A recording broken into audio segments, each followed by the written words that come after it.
827. Ethiopia, literally the Greek is Ethiopia.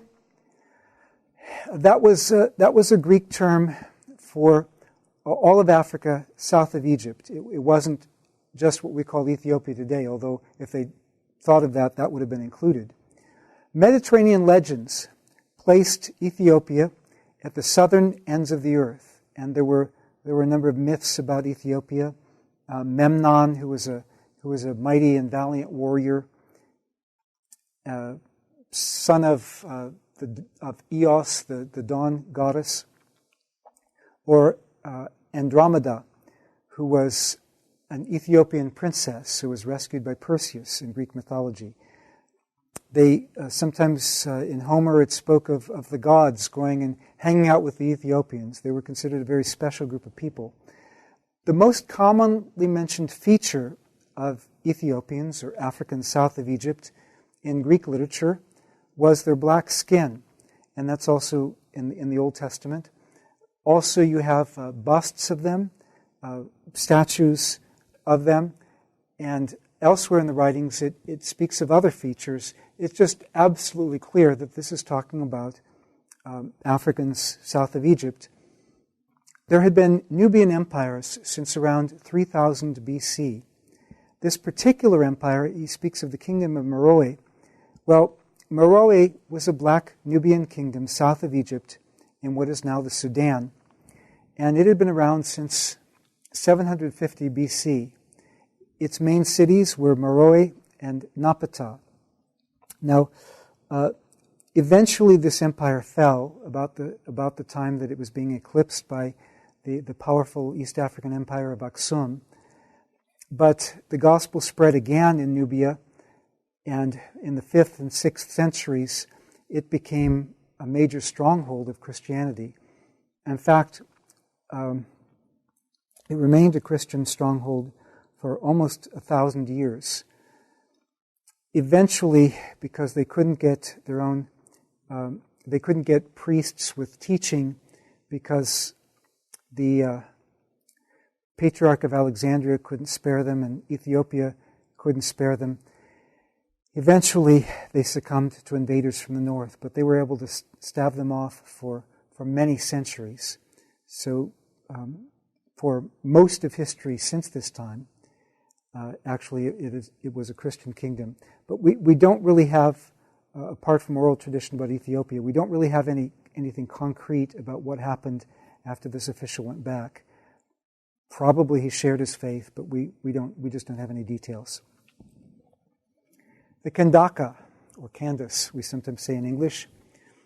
Greeks thought of this as the title of the ruling queen mother. So, according to Greek usage, probably this would have been not just a queen, but the ruling queen. But Africans probably used the title more widely, not just for the queen who reigned when there was no king, but any sort of queen. One of them, a queen mother, a ruling queen mother, actually beat Augustus. He had to retreat, and there are a number of other ancient reports about these powerful Ethiopian queens. According to Jewish legend, Moses had married one. There was one ruling in this period. Her name was Queen Nawedemak. We don't know if this was the one or not, but that was one of the queens who actually was ruling Nubia, or ruling the empire of Meroe.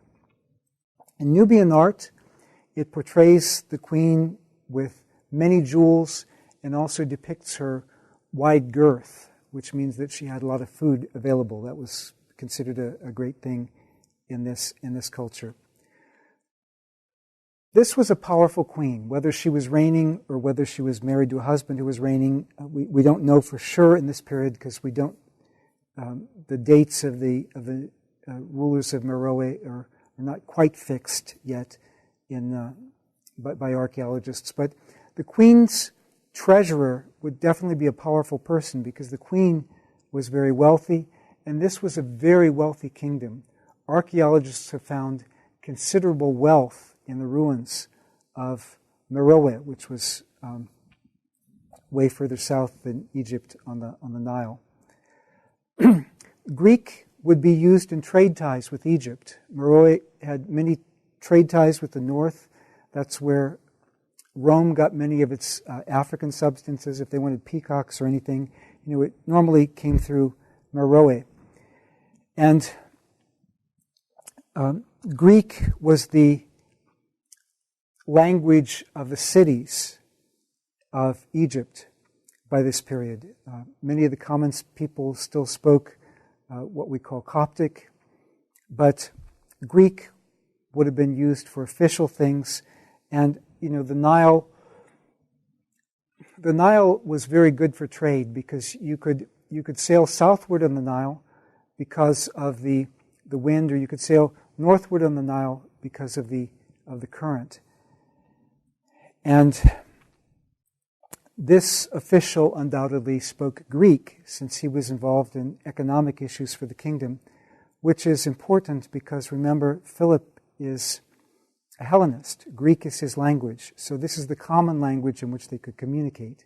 It's probably also the language of the scroll that this official is reading, which he could have easily acquired. He could have acquired a Greek scroll even in Jerusalem, but probably acquired it most easily in Alexandria when he was on his way north.